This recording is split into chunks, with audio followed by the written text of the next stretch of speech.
நிக்கா பண்ணிக்க விருப்பமா? விருப்பம். பாத்திமா,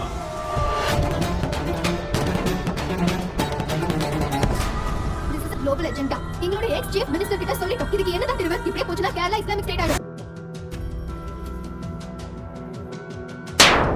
பிறந்த குழந்தைகள் தாய் இறந்த குழந்தைகள் பல குழந்தைகள் அழுது அம்மா தாய்ப்பாளைங்க அந்த குழந்தை நிலச்சி எது பூசம் தெரியாது பசிச்சா அழுதையும் அம்மாவுடைய மார்பு பகுதி எங்க தேட தெரியும் பிறந்த குழந்தைக்கு தாய்ப்பால் குடிச்சிருக்க குழந்தைக்கு அந்த குழந்தைகள் என்ன பண்ணும் அப்படின்னு யோசிச்ச ஒரு ஷானிபா அந்த தாய் என்ன பண்ணிக்கிறாங்க என் தொடர்பு உள்ளவங்க தாய்ப்பால் தேவைப்படும் குழந்தைகள் தொடர்பு உள்ளவங்க ஒரு விளம்பரத்தை கொடுத்து அவருடைய தொடர்பு எண்ணை கொடுத்து வயநாட்டுக்கு சென்று கணவர் அஜீஸ் அவர்கள் வயநாட்டுக்கு சென்று அவங்க வந்து தாய்ப்பால் கொடுத்துருக்காங்க.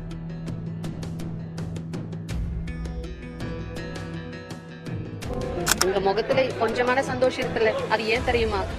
ஒரு நேரத்துக்கு நாம இவங்க சாப்பாடு போடுறதுல அதான் சார் சொல்ல முடியல சார், வார்த்தையா சொல்ல இந்த மாதிரி ஒரு கடினமான ஒரு சூழல்ல இலவசமா கூப்பிட்டு சாப்பாடு கொடுக்கிறது முக்கியத்துவம் வாய்ந்ததாக பார்க்கப்படுது. ஆச்சரியம்.